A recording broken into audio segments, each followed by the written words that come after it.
Welcome into a week 4 Giants Hangout brought to you by Crestron. My name is Madeline Berg, joined by Russ Salzberg and Matt Sitek. And guys, Giants coming in to a short week off a win and a great win on the road at that. Giants beating the Browns.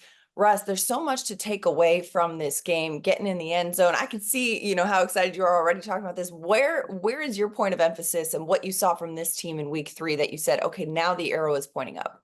Well, first of all, two things. I couldn't be happier for anybody than the Giants, the players themselves, and the coaching staff because they got the win. But what the Giants did, they came up. I was very impressed with the defense because the defense had a rough game the game before. They were carved up on the ground. We were talking about a pass rush. Well, talking about a pass rush, they came up with 8 sacks. I mean, your edge rushers, Vaughn and Burns were terrific. Dexter was terrific. That was great. And Daniel, listen, we know what Neighbors is. When the Giants got him, we knew what they were getting. As Dave's described him, Madeline, he's a dog. What was Daniel? 17 of 19 in the first half. And what I really liked about even the game plan, guys, is that, he was getting rid of the ball quickly and the screens were making the defense go from side to side with the Browns. And what he was doing, what the game plan was doing was keeping their defense off balance. Yeah, was it perfect? No, I'm sure, we're going to talk about that. But the imperfect things didn't override the perfect things. So they got the win. That was the most important thing. I was just going to add, I think for me, perhaps the most impressive thing of the entire game, and Coach Dable spoke about this, a lot of the players spoke about this after the game, was just the resiliency that the team showed. I mean, that game against the Browns could not have gotten off to a worse start with the fumble on the kickoff return, touchdown on the very first play for the Browns. 11 seconds in, Giants got the ball first, and 11 seconds into the game, they're down 7-0. And they did not let this phase them. That first drive that they got the ball back, they did end up punting it, but then they got to stop right away on defense. And then the following drive, they put together a 13-play, 81-yard drive for a touchdown. And, I think it was 2 drives later, they put together a 93-yard drive. And what made this so impressive was the fact that this was going up against a Browns defense that is an elite unit. It may not be quite up to the same level as it was performing last year, but going back to the start of the 2023 season, no defense has been better at home than the Cleveland Browns defense. They had given up, I think it's 50 yards fewer than any other team when they were playing at home. And the Giants went, and I think it was around 340 total yards of offense. The passing game got going with Daniel Jones. Devin Singletary, although, he did lose a fumble for the second consecutive week, which that is not great, but he still put together a very strong game. And I think it's kind of underrated how solid of a season Devin Singletary has already gotten off to. He's averaging like 4.7 yards per carry. He's forcing missed tackles. He leads the NFL in missed tackles forced. No one wants to talk about that, but that is fact. He's gaining yards after contact. He's just been very solid in everything that the Giants could hope for when they signed him in the offseason. Well, and not to mention too his help in pass protection, right? He's not afraid to get in there and throw a block, which has been really helpful in getting Daniel Jones some time to get the ball to Malik Neighbors, who, Neighbors became the first player in NFL history with 20 receptions and 3 receiving touchdowns in their first 3 games. He became the youngest player in NFL history to have 2 touchdowns in a game. He did that in the first half against Cleveland. But one thing that I thought was interesting is, the Browns defense, they were setting up Emerson and Ward on designated sides of the field instead of designating them on specific receivers. So Neighbors was just like, all right, I'm going to go line up on Emerson, right? Like, give me CB2. And in the second half, it was a little bit more, they shadowed him with Ward a bit more. And I would imagine that other teams, as the season progresses, are taking notice at this young rookie and saying, okay, he's pretty good. We might want to put our top guy on him, no? Yeah, you also were talking about resiliency. It got brought up, and one of the things that seemed to, I don't want to say it's totally forgotten, but overshadowed in the game, which I thought was huge, I thought I think it was midway in the first quarter, uh, on a 4th and 1 from their own 43, Brian Dable went for a 4th and 1 on his own 43. And let me tell you, that sent the message to the team that I believe in my guys. That sent the message to everybody. And that was part of the resiliency. They didn't Well, back that down. reminded me too of that week 1 of 2022. Yeah, exactly. They went for it on 4th down on that opening drive. And Brian Dable even said, he goes, you trust your players, it opens up the playbook a little bit. Yeah, no, it was like you say, it was 7-0 at the time. They're on their own 43.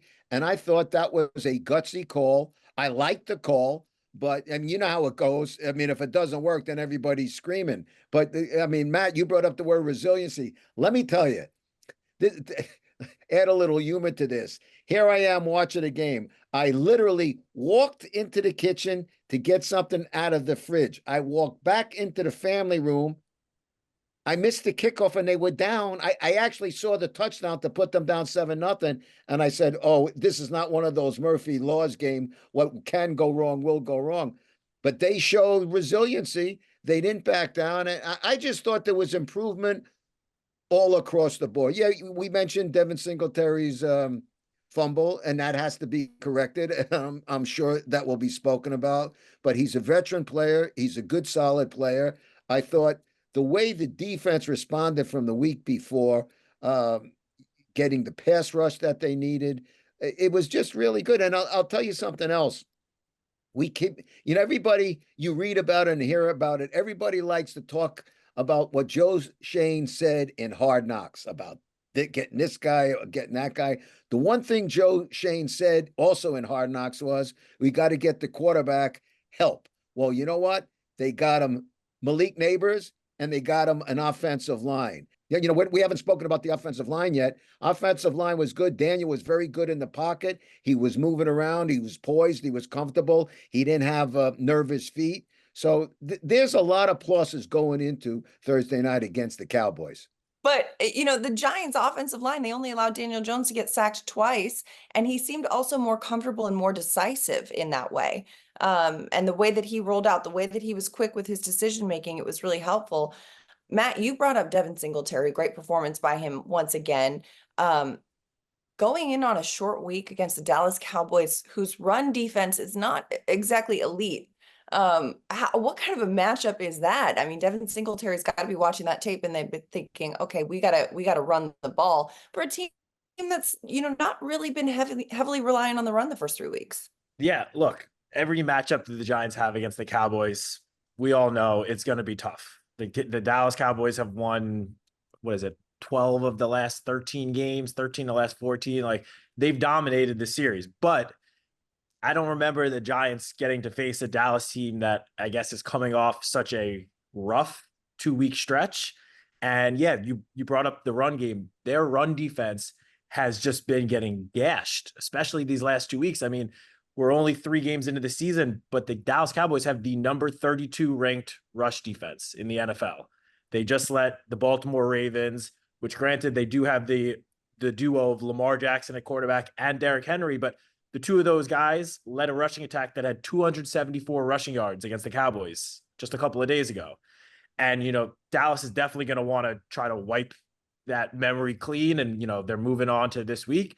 But this is a great opportunity for the Giants to continue to establish the run with Devin Singletary. Now, we brought up the fumble before. It's 2 in the last 2 games, which definitely needs to be corrected. But outside of those 2 fumbles, Devin Singletary has just been a rock solid veteran addition to this offense, clearly helping both the run game and the pass game. I mean, Madeline, you brought up his performance in pass protection. He was pass blocking, I believe it was 14 plays against the Browns, didn't give up a single pressure, which was similar to what we saw in the first 2 weeks. He also had his best game as a receiver this past week. He had 4 catches for 43 yards. So he's really playing a big role in this offense and establishing the run and getting the run going, open things up for Daniel Jones, Malik Neighbors, and the passing attack. So if they can start establishing the run early on and show the Cowboys you can't just, double Malik every play. You're going to have to respect Devin Singletary in this run game. Then that's going to set up well for the Giants passing attack. No, you're right, Matt, but it also works in the reverse way. If your passing game is working, conversely, that sets up your run game as well. Very true. It's the hip bones connected to the thigh bone and blah, blah, blah, but it's true. I mean, what do we always hear from Coach Dable? Complementary football. If you set up that pass game, that's going to help your run game. If you set up your run game, it's going to help the pass game. And going back to what we started at the beginning, I just love the way Daniel was first of all, he was getting the ball out quickly. The screens were working real fast, and he was making the defense go side to side, which was keeping the Brown defense off balance. I would be surprised if we're going to see more of the same thing Thursday night at MetLife. And returning. Go ahead. Oh, sorry. I was just going to add on about Daniel Jones. I don't think he's getting, honestly, enough respect for what he just did on Sunday. Daniel Jones went over 70% of his passes, 236 yards, 2 touchdowns, no interceptions, second consecutive game.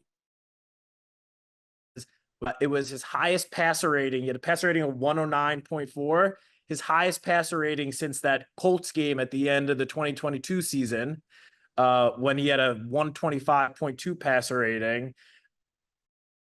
Career high of completions in the first half. 17 completions in the first half was a career high for him. Add that to the list. Yeah, 17 of 19 for 178 yards and the 2 touchdowns.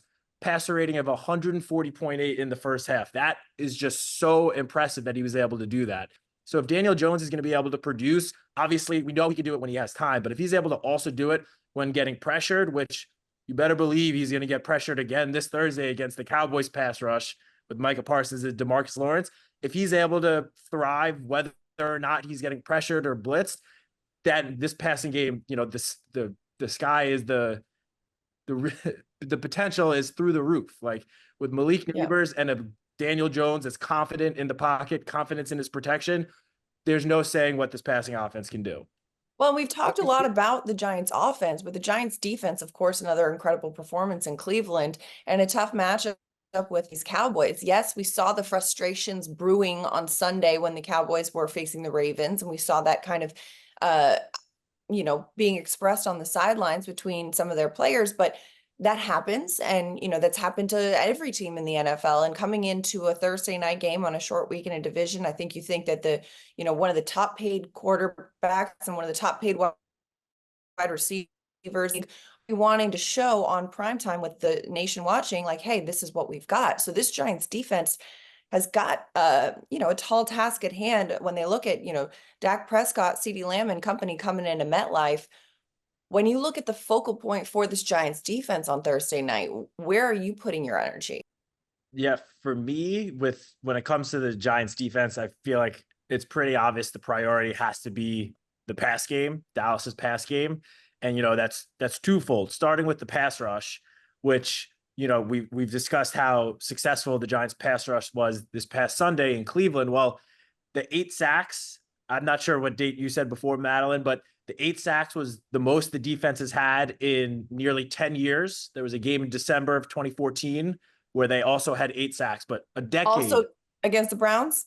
Against the Titans. Oh. Close, AFC. But yeah, it's been literally nearly a decade since the Giants had 8 sacks in a game. They had 36 total quarterback pressures, which I know some people want to, scoff when pressures are brought up, but pressures are an important stat as well. Most in the NFL this past week with their 36 pressures, they had 9 different players register at least a half a sack. Only the 4th time that's ever happened in the NFL. But the most impressive part to me was Shane Bowen. I have to tip my cap to him because, he came to the Giants with this reputation of only setting 4-man rushes, not really blitzing often, not pressuring too often. And against the Browns on Sunday, he flipped the script completely. I mean, he was sending blitzes on over half of the Giants defensive snaps, which is a total 180 of what everyone thinks of when they think of a Shane Bowen defense. And after the game, Deshaun Watson even admitted we came into this game with a game plan thinking they were going to do one thing, and then they went and did the exact opposite. So kudos to Shane Bowen. He's going to have to come up with a creative game plan again for the Cowboys this Sunday, because despite this reputation he might have had before he came to the Giants have actually blitzed. I believe they're like top 5 in blitz rate in the NFL this season. So the Cowboys, they're not going to be so surprised, I don't think, if the Giants send an extra blitzer or two more often than not. So Shane Bowen is going to have to come up with a creative defensive game plan, and it's going to be especially important considering some of the injuries the Giants have in the secondary. At least for Monday's walkthrough, Drew Phillips and Adoree Jackson did not participate in practice. And if those two guys are both out, Nick McLeod is still coming back from a knee injury, although he was a limited participant in yesterday's walkthrough. But CeeDee Lamb is one of the best receivers in the league. He's going to be lining up in the slot. And especially if Drew Phillips and Adoree Jackson are both out, then Shane Bowen is going to have to get very creative to come up with the game plan in slowing down that star receiver. We saw some of his creativity dropping Brian Burns back into coverage, and Burns almost had an interception. So, but you're right. He's going to have to definitely get creative, drawing it up in the sand or whatever it is. But hopefully these guys are healthy. I know we saw, both Adoree Jackson and Drew Phillips left the game with calf injuries on Sunday. So we'll see what that trajectory is as the short week unfolds. Yeah, you talk about Shane Bowen. What I loved about his game plan when I watched him, when I watched the way the defense was attacking in Cleveland, it reminded me of a saying, an old saying in boxing, in the fight game. When you hit somebody, you have to hit with bad intentions when you're throwing that punch. And I thought the defense, I'm not saying they were looking to hurt somebody, but they were attacking with bad intentions. They were attacking with an attitude, let's take care of business. Let's get this guy. And they have to, listen, it's a tall order doing it against don't look at the record of the Cowboys. They are the Dallas Cowboys. They're tough division rivals. Just look at them as a tough opponent, and you have to attack with your game plan the same way. Do it, as I say, with bad intentions, where you want to mean business and put your opponent down. Hey, the toughest opponent is the next opponent, right? For sure. And just adding one last thing quickly to what I was talking about with the pass rush is this past Sunday against the Browns, the Giants blitzed Browns 27 times. The first 2 games combined, the Giants blitzed 19 times. And going up against Dallas this week, just a fun statistic. Through the first 3 games, Dak Prescott is completing under 45% of his passes when being blitzed, which is the 5th lowest in the NFL.